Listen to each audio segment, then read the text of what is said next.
So, hello and welcome again to AWS. And how do we Yes. say that in it's namastoy, Namaskar. Namaskar.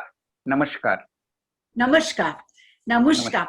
It's a great Namaskar. pleasure to catch up with you and to find out a bit more about you and your work. And you have many works. So I've just picked a few things that I've seen that are very, I think, storytelling and also wonderful in using color and structure and composition to actually show your work. And you've got some very interesting traditional work with the I think they're oxes. There's some crossing a river, and there's, I think, some goats near a house.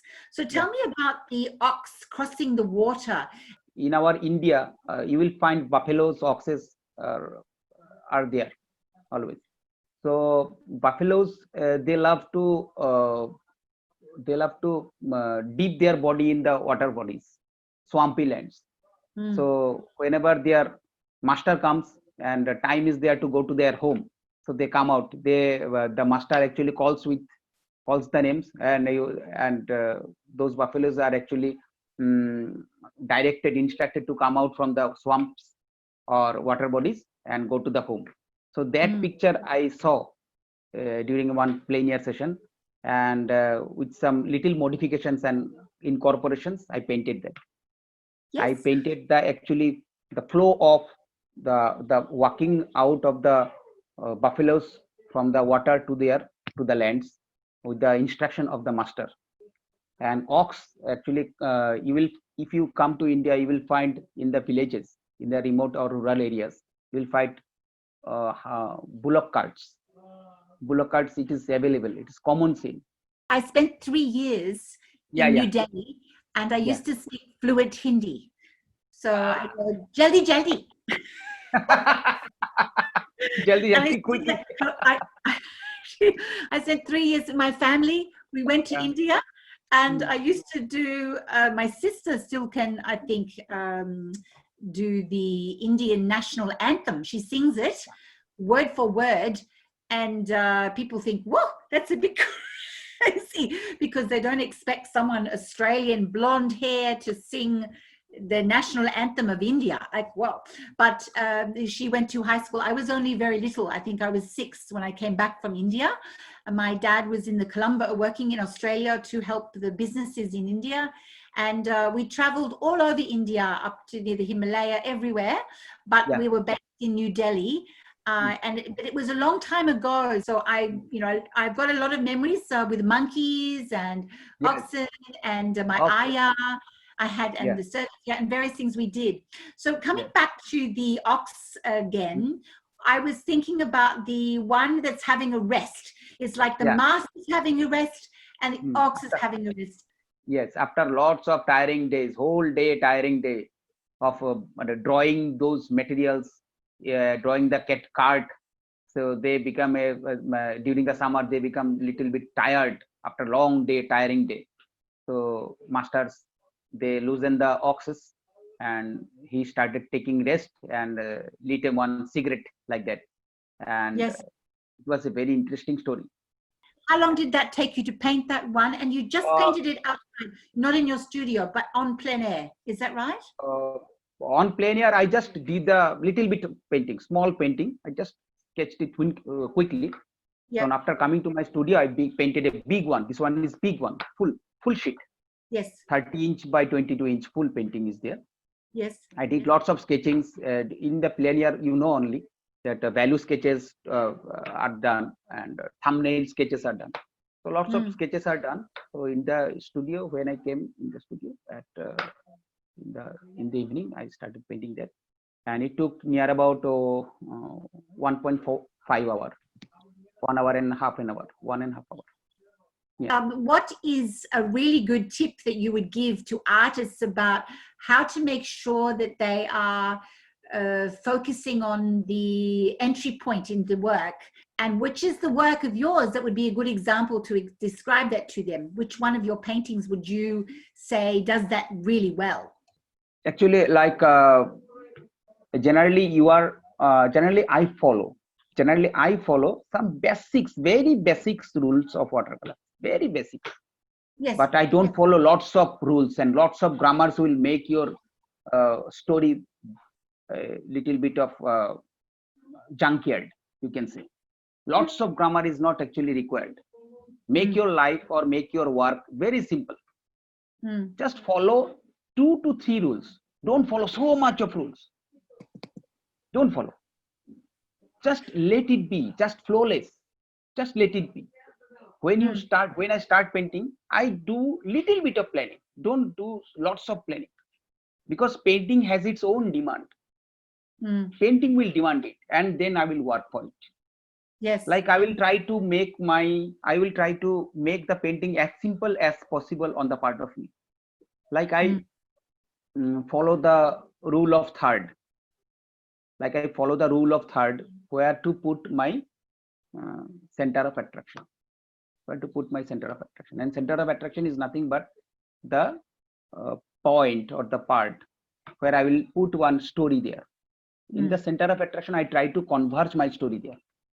Yes. I try to convert my story in the center of attraction, where I'll put little bit one figure or one light and shadow effect or something like that. Like you have seen my shady stair.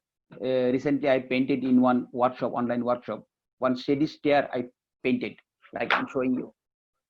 There's one, I think, of the girl running upstairs. Yeah. That's the one I was just looking at. Yes, that one. Yes. That one. You see, this one, another painting is there. During the lockdowns, I did this. Okay. The cows are there. So here actually is the center of attraction. This is the lightest part and the darkest part. Darkest part, this supports the light. This part. Yes. So you try to catch the light whenever possible. In watercolor, you try to play with the light. Try to catch the light. Try to catch the light in your painting. What about the lovely, there's a canoe with somebody, looks like they're cooking on the canoe. It's got a blue behind the background. Yeah. Really, they are fishermen community. They are of the fishermen community. So most of their time they live in the, I have another series of paintings on fishermen's community's life. Yes. So most of their time they live on the boats. Yes. So they go to the river, they go to the oceans, they go to the river from the canals, and they start fishing there. So in the evening after a long tiring day of catching fishes and all, in the evening they started cooking their rice on the boat itself. It's a typical scene in the fisherman community, on the part of fisherman community. So great. I believe that, you know, from a very young age, from when you won your first watercolor set, you've also been entering some other competitions. So what's your best, I guess, background explanation of these little birds that are sitting on some bamboo, I think with the wire or rope? Can you tell me a little bit about the little birds? And what did you enter those in? It's a common sparrow. Common sparrow, you know that. Common sparrow is there, house sparrow. House sparrow, it is there always. I was very interesting. During my childhood, one pair came to our home also, and on the ventilator they made one nest also. So it was very interesting to see always their talkings and all time chirping. So I related those sparrows with common gossipings of the people. Whenever people also come together and start gossiping, so whenever I related those two things, and I painted that. So sparrow was my interesting topic and interesting subject, but I just it was like a metaphor. Like whenever people get around and start talking and gossiping, so that's why this painting's name was Gossiping. It got selected in Camlin's International Painting Competition 2017. What do you think has been the most influential thing that's happened to you, that's impacted your work in your life? Actually, one big artist is there in our, one big, very great watercolor is there in our country. His name is Milind Mulik. Milind Mulik.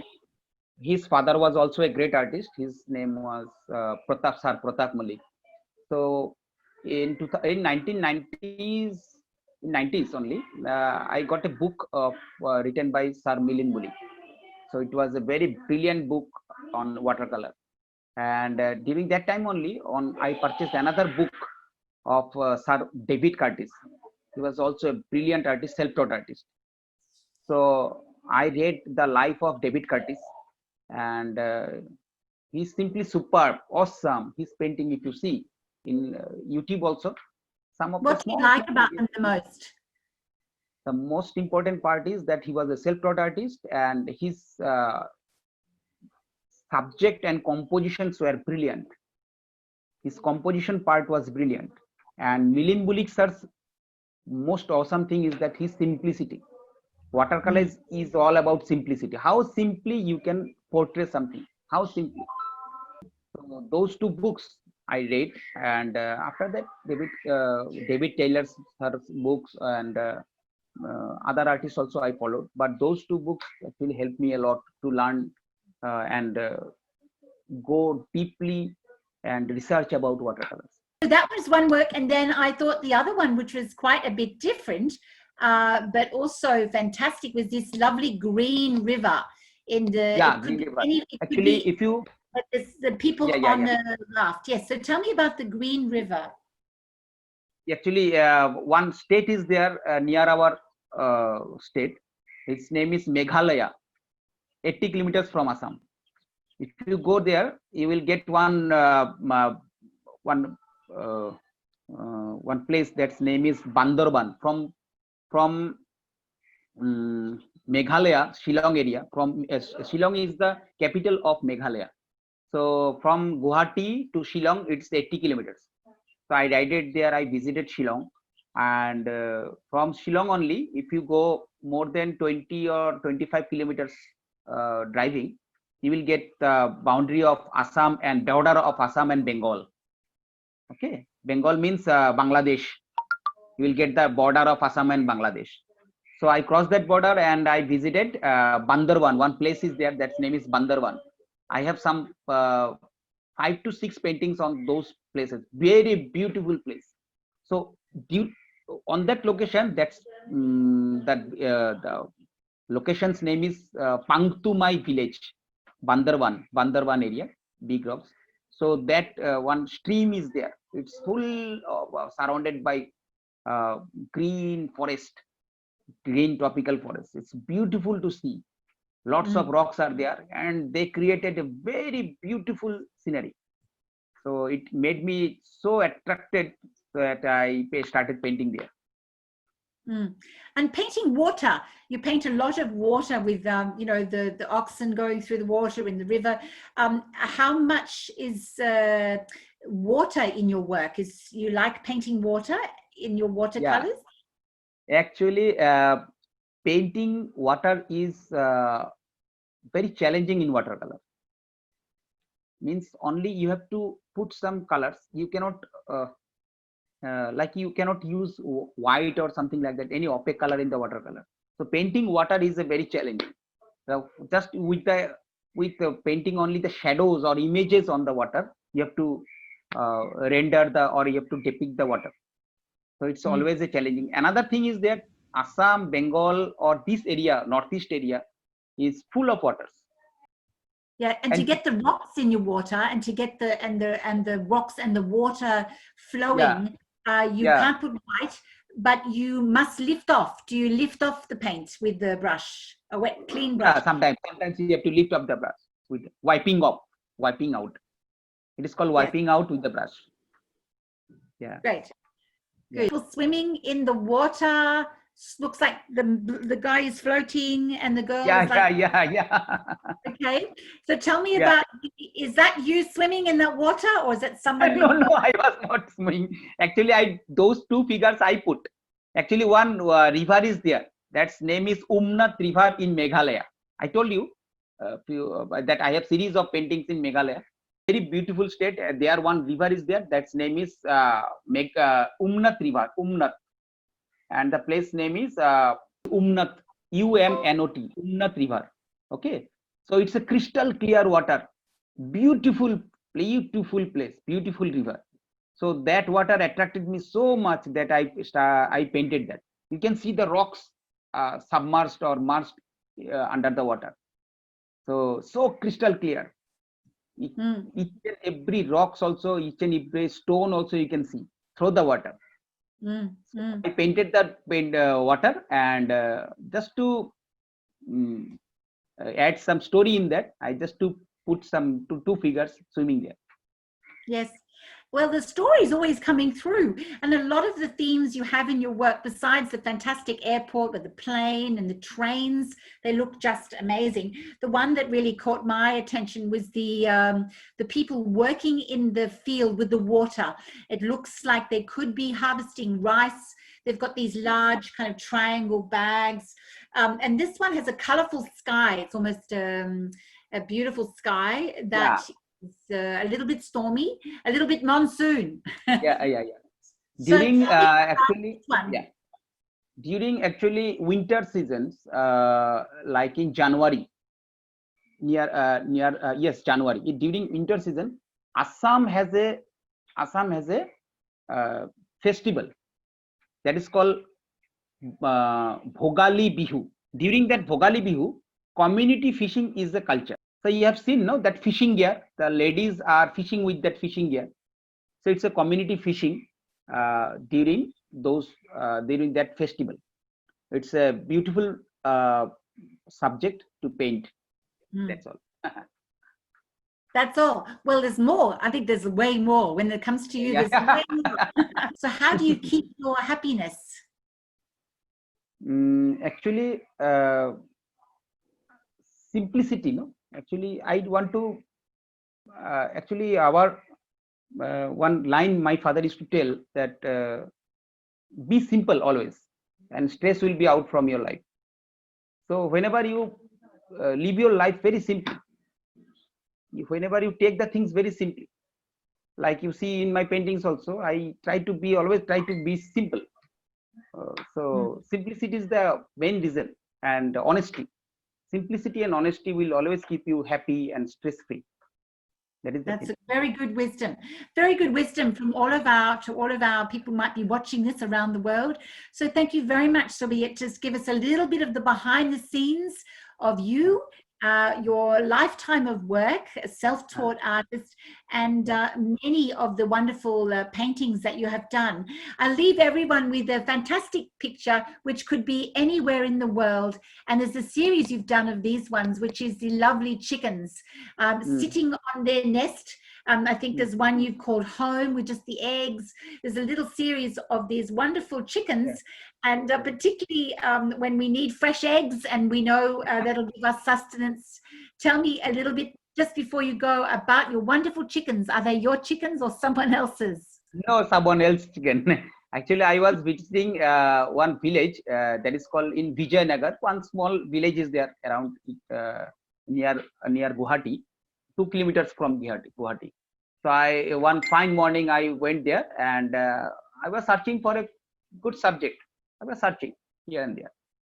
Then I saw one place is there where chickens were there, and it attracted me so much that I did some thumbnail sketches there and did some value sketches there. Then I came to my studio. I could not paint there because chickens were going here and there. They were not steady. They did not give any chance to paint them. So I did some thumbnail sketching, and then came to my home. And in the evening only, I did that painting. And I have a series of chickens paintings. I have series. Yes. Lots of paintings are there on chickens. There are some great ones. Anyone needs a good painting of a chicken, or actually a beautiful one of a woman and the daughter in the pulling something from a tree. Yeah. Plucking flowers.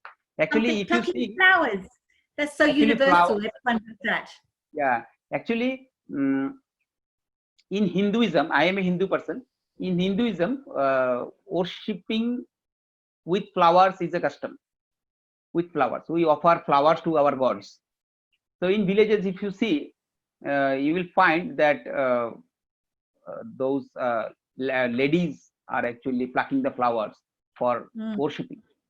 So she had a daughter, and then I composed the thing. It was not like that. She was plucking flowers, and I could not paint that also. Sometimes she may get angry also. What? Why are you painting me? Why are you clicking photos on me? So I got the idea. Sometimes no, they so actually when you capture one photograph, that is natural. That is very simple. That is natural. That is no loudness is there. No, uh, that is they did not pose for the photograph. That actually natural thing. That gives you actual story. That gives you actual taste of the scene or the story, because they were not posing for you. So I captured that. I took a photograph. I took some thumbnail sketches, and I came home, and then I started painting that, and then I made a composition that with her girl, she was plucking flowers, and the girl also got one flower gift. It's a China rose tree, China rose plant and China rose tree, where the lady was plucking the flowers. Swampy land was there also. Wonderful. Well, I'm going to go and get some flower picking. I've got lavenders popping out now, which is wonderful here in Australia. But from everyone at AWS, thank you so much. And I hope that you have a wonderful few more months staying safe and happy painting in your studio. Even though the lockdown is on, you're painting up a storm. So thank you very much for the wonderful experience you've had online. Thank you. Same to you. See you again. Bye. Bye. Bye.